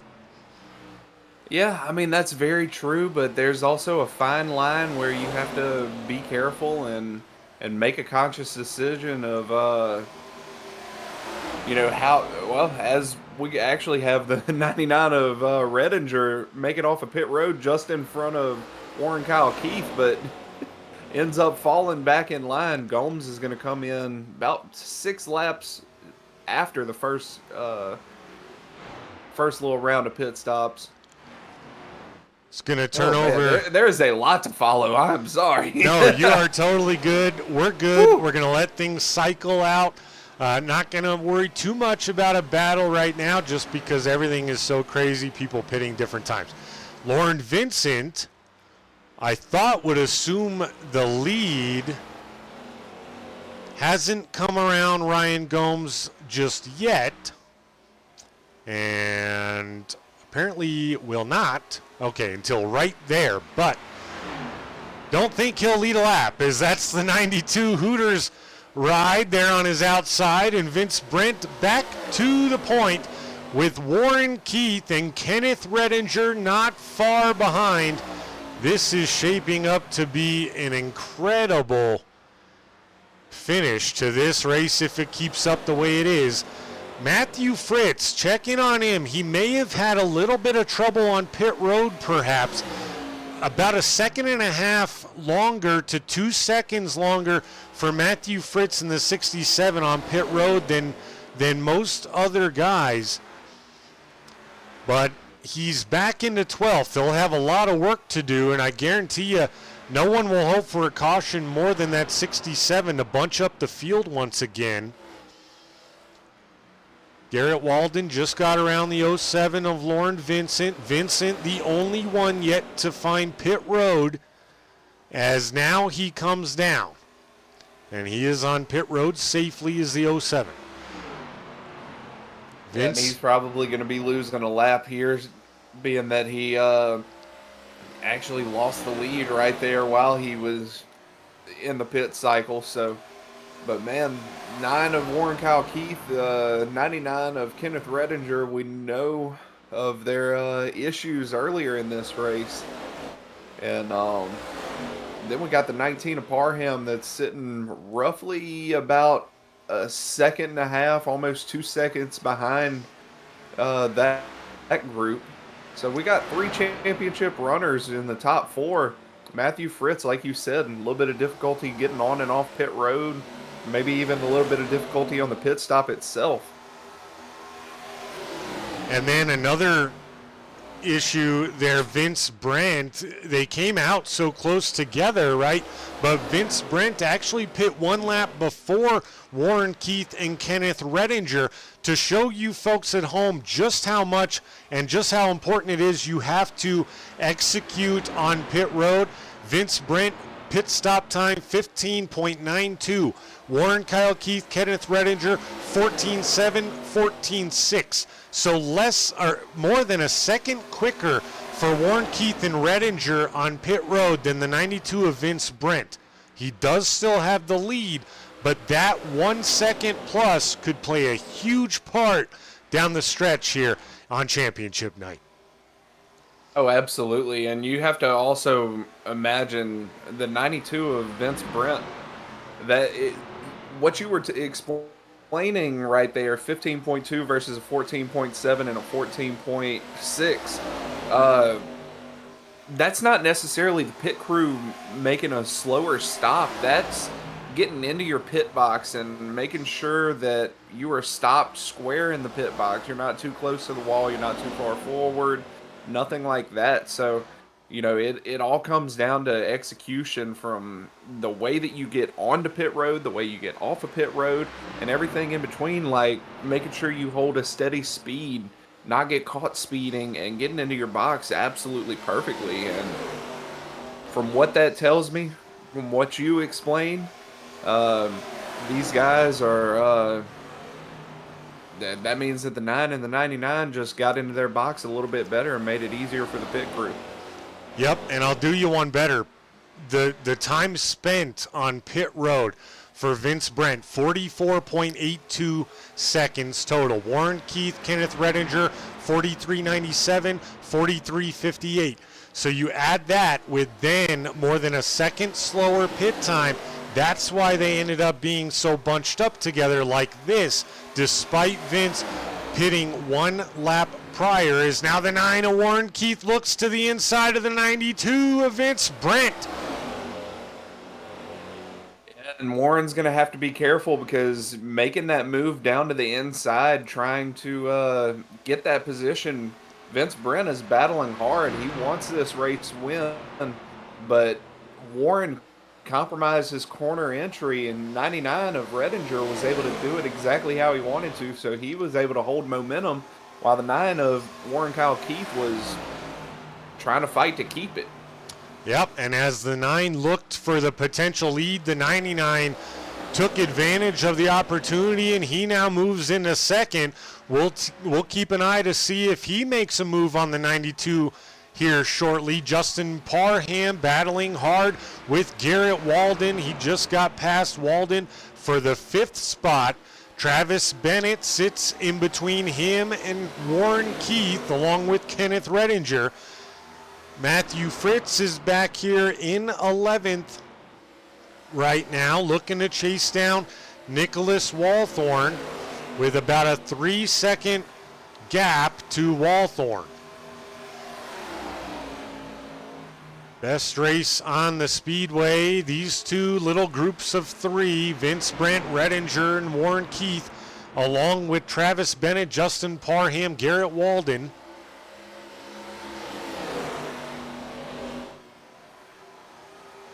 Yeah, that group right behind them has the 92 and the 99 and the 9, lots of 9s right there. They're all battling really hard. The next group right behind them, Travis Bennett, Justin Parham, and Garrett Walden, all of them have just been kind of slowly biding their time, and here they are, only about a half second behind this group that was nearly 2 seconds in front of them just 10 to 15 laps ago. Travis Bennett teammates with Justin Parham, so they can work together however they may choose, communicate together. Of course, Travis Bennett, we mentioned him earlier, always contending for the race win when he's out there. Is now Kenneth Redinger looked to the inside, not able to get it done. He was able to close it on the 9 before the 9 of Keith did exactly what he did back a few laps ago. Yeah, I have to give a lot of credit to the 92 of Vince Brent. He doesn't have a dirt background or anything. In fact, I know he's not a big fan of running on dirt. So, you know, and as an asphalt guy, running the wall is not what you grow up wanting to do. On dirt, that's what you want to do. You want to find the cushion, bounce it off of the wall. On asphalt, you want nothing to do with the wall. So the fact that he's coming out here and hitting these marks so well, I got to give him a lot of credit. I don't want to be a broadcaster's curse right here, but nope, I got to give him credit. Absolutely. Vince Brent doing a phenomenal job. Let's take you quickly as we approach 20 to go through our top 10. Vince Brent still leads. Kenneth Redinger runs second. Warren Kyle Keith in third. Fourth is Travis Bennett. Justin Parham is in 5th. Garrett Walden in 6th. We've spent a lot of time this race looking at those guys. Jay Stinson is in 7th. Ryan Gomes continues to be our biggest mover. He's right there in 8th. We'll watch him down the stretch. Sharn Hill is in 9th. Rounding out your top 10, going to be the 54 of Nicholas Walthorn, right where he started this evening. Matthew Fritz, your 4th playoff driver as it stands right now, is in 11th. Lauren Vincent is not for position for the 67 of Matthew Fritz. More battling now up front. Now the 43 of Garrett Walden being pressured by Justin Parham as these guys continue to close. Now it's all one big group of 6. Jesse, that just happened. We looked away for like half a lap. I was letting you run through that. I'm just sitting here watching it all develop. We got the 01 of Travis Bennett, who's really coming through with a head of steam. He's seems to me like he saved a lot of tire, and he's able to put his car wherever he wants, while the rest of these guys are kind of confided to where their car is able to go, and it doesn't seem like it's very many places except for the bottom. Yeah, and Kenneth Redinger going to let the 01 go ahead and go by. He's not concerned with what Vince Brent or Travis Bennett do in front of him. He's concerned about the two guys right behind him, and that's Warren Keith and Justin Parham. Of course, Redinger battling back nicely there on that inside lane. Didn't quite expect that from staying on that bottom side. Yeah, no, like I was saying earlier, as the track cools, the bottom becomes a big-time equalizer, especially on the long run. The top is still a good line to defend with, but it's much harder to set up and make passes whenever the track cools off this much. But Bennett's doing a really good job. Redinger, he's doing a really good job holding the bottom line. But we have all three of those playoff guys of Redinger, Keith, and Parham right on top of one another. We certainly do. Travis Bennett looking to make a move to that inside. We just saw him on the top side. Couldn't quite get it done on the 92 of Vince Brent. Can't get it done this time either. He'll settle back in, elect to go to the bottom again as all those playoff drivers close in just a bit. The 99, the 9, and the 19. As you said moments ago, Jesse, a lot of 9s in the playoffs right now. A lot of 9s. And it's one heck of a battle for the lead, but we're having just as good of a battle for this championship win. We got the 9 of Warren Kyle Keith, who's trying everything he can to find a different line that the 99 of Redinger isn't in, but he's not able to generate nearly as good of a run as he wants to. Oh, 92 of Vince Brent looks like he's starting to push a little too hard and got caught the wall right there. He's going to make a move down to the inside. Actually gets clipped a little bit, it looked like, by the 99 of Redinger. And Redinger just settles back in. Vince Brent makes a move down to the inside. Let's see if he can clear one of Travis Bennett coming off of the corner. Let's see if there's another crossover here. And there's actually, yep, there it is again. I mean, we saw this about midway through this race. Vince Brent, Travis Bennett, back and forth, crossover city after every single corner exit. Not this time, though. In fact, Kenneth Redinger going to potentially look for second place on Vince Brent. Not quite going to get it. He'll stay to the inside as Vince Brent, the 92, stays to the top side. Yeah, and I will say, at this point of the race, whenever the track has cooled off as much as it has, this is the time. If you're going to run the high side, you need to have that right rear pretty much scraping the wall. You can't be leaving a little bit of a gap. That's not where... The iRacing does a really good job of putting like a little aero bubble, and it'll actually help rotate the car around the corner. So, you know, as the night goes on, you want to be closer and closer to the wall, but it gets more and more dangerous. And Vince Brent, he's just not able to hold it all the way up against the wall, and he's not generating the runs that he was whenever it was daylight outside. Yep, and one thing that the 99 of Redinger has to love right now is the fact that he's got a car in between him and the next playoff competitor, although it may not last long, but right now that is as it stands. Redinger, Keith, Parham, second, fourth, sixth. As of right now is the 92 of Vince Brent. Looks to be fading just a little bit. Travis Bennett out with it, the lead.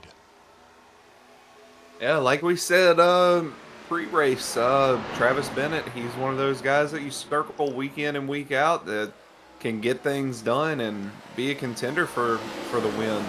But we're at crunch time right now, 10 laps to go. I'm not going to lie, I kind of would like to see the 92... I don't want to say just give up the position, but I would like to see these two championship runners be able to battle it out without having to deal with guys that aren't in the championship battle. They were almost 3 wide there as Warren Keith worked the top side and Garrett Walden worked the bottom. Justin Parham still there lingering and waiting for an opportunity. Warren Keith moves up to third. There's no longer a car in between him and Kenneth Redinger. Travis Bennett still leads out in front. And Warren Keith back to that top side, and Justin Parham now looking to the inside of the 43. This battle would be for 5th. Parham looking to make late moves here as we're now 8 to go on Championship Tuesday. And you can see the 19 of Parham, he's kind of doing what he did before the pit cycle, about 10 laps before the pit cycle started. He started to fade ever so slightly, not enough to really make a huge difference, but he definitely started to fade ever so slightly, and he's doing it again right here. But jumping back up, looking at this battle for the championship, we got Redinger and Keith right on top of one another, but Keith is doing exactly what I was talking about. You got to keep the car as close to the wall as you can without hitting it, and he's starting to slowly take out just a little chunk of time. Every single lap, he's getting ever so closer. And we did see the risk reward come into play earlier on this race. The 9 of Warren Keith was absolutely cruising, and then all of a sudden it looked like he might have scraped the wall, got stuck in the wall, if you will, for a little while, dropped back 3 or 4 positions. So high risk, high reward up there on that top side right along that wall.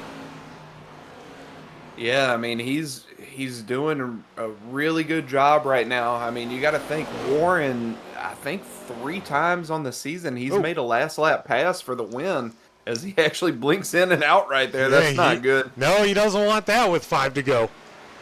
No, but he's made, I want to say he's made 3 last lap passes for the win so far on the season. So, this is not uncharted territory for him, but 99 of Redinger gets stuck down on the inside, loses a little bit of momentum, but the 9 of Warren Kyle Keith, he's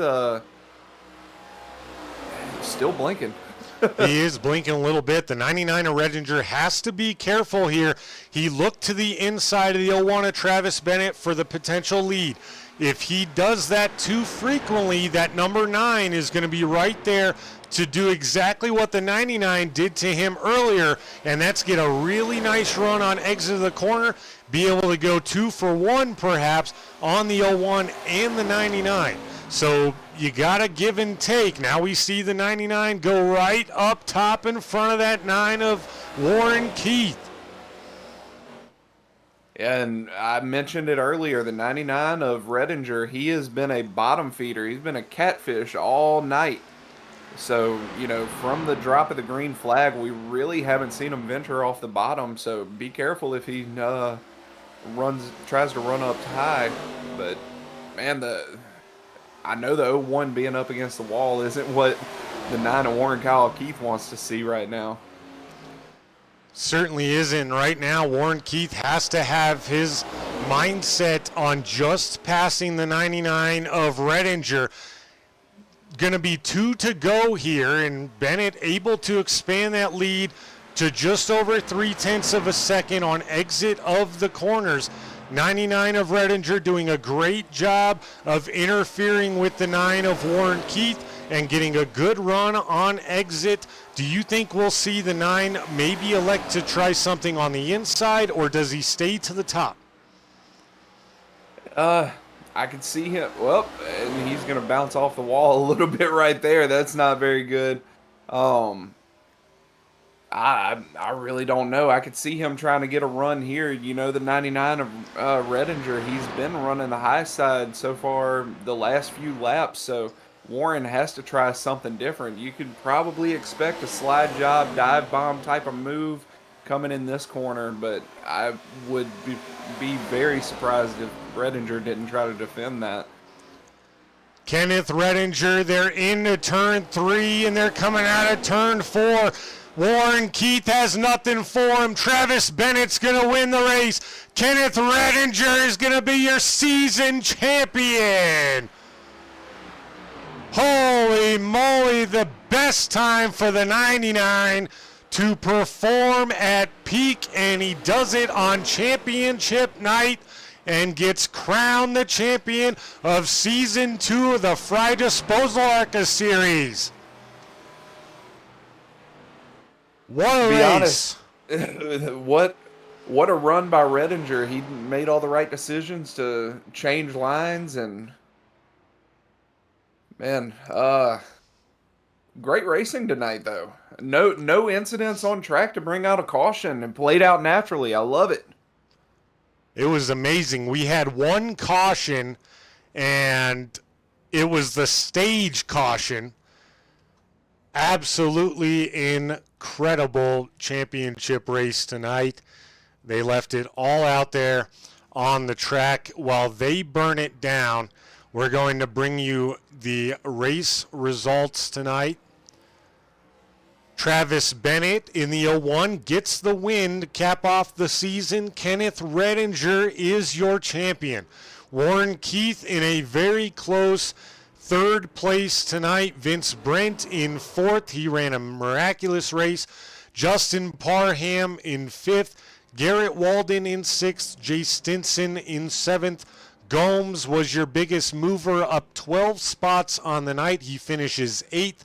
Nicholas Walthorn gets another top 10 to finish the season strong and build momentum into the next season. Matthew Fritz rounds out your top 10. And going to be in P11, we got the 05 of Sharn Hill. P12 is going to be the 83 of Ryan Hufford. Josh Hall is going to bring it home in 13th. Lauren Vincent 14th. First guy multiple laps down due to some connection issues. The 02 of Corey Bunch. We have Holden Wheeler, who disconnected early on with 42 laps remaining in P16. 17th is going to be AJ Evangelista with another DNF to end out the season. Ian Davis with a DNF to end out the season as well. All the rest of these guys are DNFs. Brandon Anderson in 19th and Philip Ellis in 20th. All right, folks, we have interviews galore coming up in the post-race show. We're going to get with your top three. One of them coincidentally ends up being your champion and your runner-up. We're also going to determine who the rookie of the year is, and I have a feeling I know, but we're going to speak to that person, and we're gonna dissect it all. So stay with us. Plenty more to come here on Royalty Racing Network. We're gonna take a brief commercial break. Don't go anywhere.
All right, folks, we are back with you after the commercial break, and time for some interviews. Our rookie of the year, I believe, was Brandon Anderson. However, he disconnected early, very early.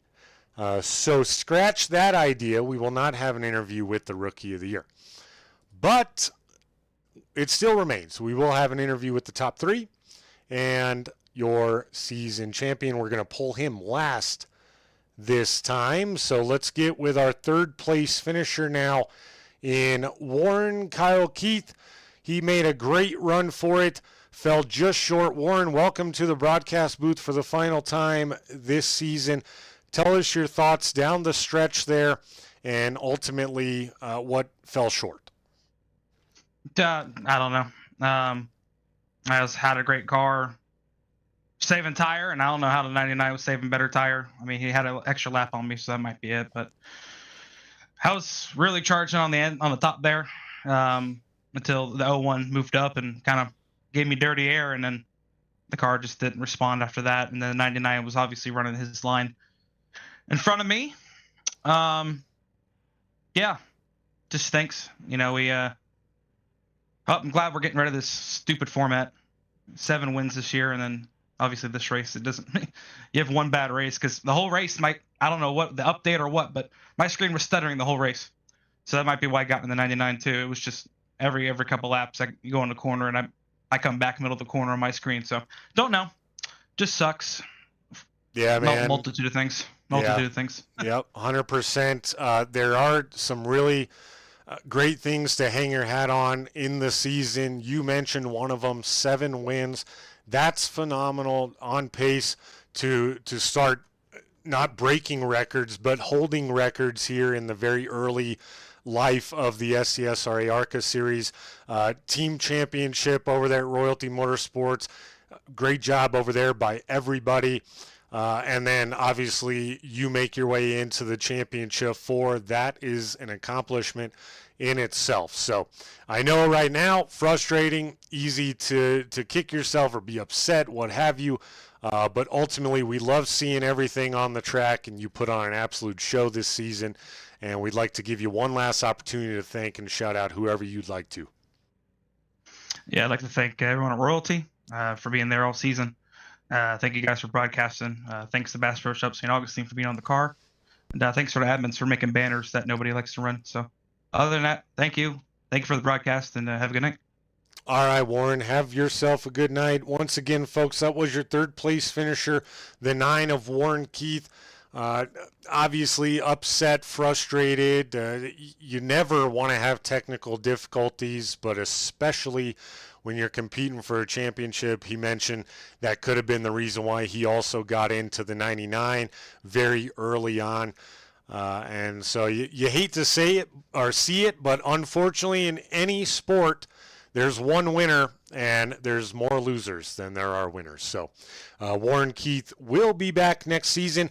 Right now, though, Jesse Winnington is going to have an interview with our race winner. That's going to be the 01 of Travis Bennett. Hey, Travis, it's Jesse in the booth. You got a copy? What's up, Jesse? How you doing tonight, buddy, my Louisiana friend? Man, good job tonight. I really don't know what to ask, man. You saved better tires at the end and ended up getting the victory. Kind of go through what your process was, strategy and your speed, what you felt, all of that. Well, I for sure was not going to pit early. You know what happens with my track record. Oh, I know that. Stayed out as long as I could to try to get freshest tires as possible. And we came out a little bit. I say we, me and Garrett came out a little ways behind people, the leaders. And I was kind of concerned a little bit. But hey, it worked out. There towards the end, man, I had no clue that 99 was part of the Final Four. I keep on getting this series mixed up with Cup, so kind of got into the 99 a little bit, just enough to get him sideways at one point. Man, kind of bad about that, but yeah, towards the end, I seen Warren running the high side. I didn't really want to run the high side, but I seen he was gaining, so wanted to try to play the aero game. Hate playing it. Everybody hates it, but that's part of the sandbox. That's what we're playing in. Yeah, man. I mean, I noticed you changed lines as soon as you saw Warren starting to make up a little bit of ground, but overall through the night, you had some ups, you had some downs, but in the end, you walk away on championship night as the winner. How many wins is that on the season? 3, I believe. Um, Regardless, you were a contender every race that you showed up to this year. Congratulations. Anybody you would like to give a quick shout out to before we move on to the championship winner tonight? Yeah, I want to thank y'all for broadcasting. Thank the admins for putting this thing together and working for the schedule for next season. And like I've been saying, man, I want to thank everybody. I want to thank everybody that showed up, because if we only have 3 or 4 people, it's not a race. You know what I mean? So it's real cool to see the increase in numbers for the very last race of the season from last season. I think we got 2 more. I think we started with 20 tonight. Not sure. Yes. But, yeah, last year started with 18. So it's trending upwards. So, yeah, that's about it, man. I'll step aside, man. This show ain't for me. I didn't win the championship. Y'all go ahead, interview that champion. All right, man. Well, you have a great rest of your night. I appreciate you being here, and go enjoy this win. All right, man. See y'all. Once again, folks, that was your race winner, the 01 of Travis Bennett. But now it's time to get with the man of the hour, the man of the season, your race season champion, the 99 of Kenneth Redinger. Kenneth, oh man, you put on a show tonight. Talk to us about it, buddy. I don't know where that came from with that track. I was fully expecting to be running 4th best out of the 4 playoff driver. Yeah, I don't know where that. I think it's just the ARCA car fits me more. I think I did a lot of races here in the Cup car, the next gen car, and no results like that. So I don't know where that came from, but to be honest with you. I mean, yeah, you were mid group out of the guys that took practice laps. Then all of a sudden qualifying, you come out here, you start 3rd. Great starting position beside Justin Parham, and then battled back and just kept fighting. What were you thinking down the stretch there as you saw the 9 and the 19 kind of close in on you, especially the 9 of Warren Keith down in those last 5 laps or so? Yeah, I knew I had like a lap and a half of better tires because he came in, I think, right before me. So I knew I had a little bit of a better tire advantage on him. And then I know the run before that, he seemed to run his stuff off more than a couple of the guys at the front. So I knew if I just saved and kept the car on the bottom, kept straight off the corner, that eventually I could get back around him, which I was able to. And then he was able to get up there. He was really good at running that high line. But then I just let him get there and then cut off his air. And once I cut off his air, that was it. He was touching the wall and then couldn't get the run off. Well, you did a great job. You put on a miraculous show out there all night long. Did every single thing that you had to do.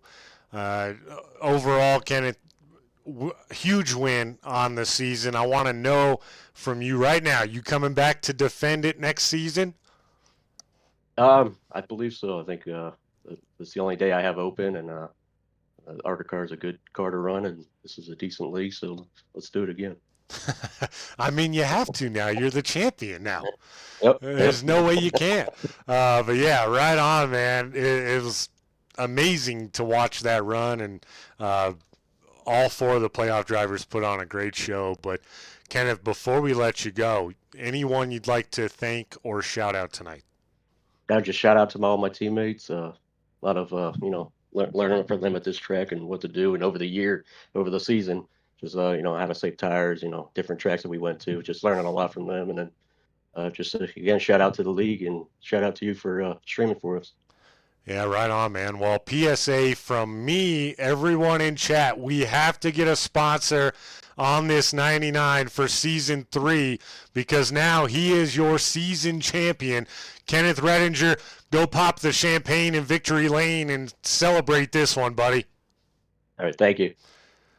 Once again, folks, your season champion, the 99 of Kenneth Redinger. Woo, Jesse, I'm worn out, man. We worked hard tonight, but that was fun, wasn't it? Yeah, it was a blast. I mean, we didn't get any cautions and no on-track incident cautions. What a way to end the season. Both of us had we were a little disappointed with how last week ended up turning out with all the late race cautions, but man, they really turned it around this week, and they put on one heck of a show for us. I can't thank them enough. I can't thank you enough for bringing me on this season, or to end the season. It started out as just trying to offer some help whenever you wasn't feeling good, and it turned into something I feel has been really fun, and fun for myself, fun for the fans, I hope. And man, it's been a good time, and I'm exhausted between all my internet issues and then trying to keep up with everything that was going on. God bless, that was a fun time. Yeah, it is a really fun time. It is a lot of work, despite what people may think. But yeah, not really much to dissect here. End of the season, Redinger is your champ. Brandon Anderson is your rookie of the year. And then, did I get that right? Brandon Anderson? Did I say the wrong name? Yes. I did Nope, get that you right. said it Okay. right. And then Royalty Motorsports take the team championship. That was all but sealed after last week. But amazing, man, amazing. Every different team represented in the Rookie of the Year, different team represented in the team championship, and then with the driver championship. That goes to show just how competitive this series is week in and week out, and I hope I'm back for season 3 because I love doing this. Other than that, just got to thank everyone. We want to thank Frye Disposal for being the title sponsor of the SCSRA ARCA series, and welcome them back for next season already official. Check them out at FryeDisposal.com. They'll give you $10 off your trash pickup in Smith County, Virginia, and the surrounding areas if you mention this broadcast. The numbers on your screen has been all season long, will be all season long next season. But once again, the website, FryeDisposal.com.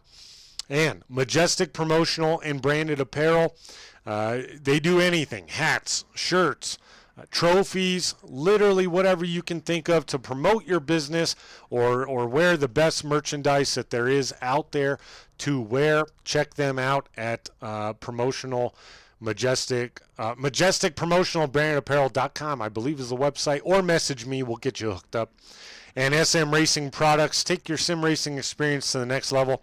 They make button boxes, dashboards, flag lights, and more. SM Racing Products at sm-racingproducts.com. And if you use the promo code ROYALTY, you can save 20% off your purchase of $150 or more. It's a sweet deal if you're a sim racer, and it will change the game for sure.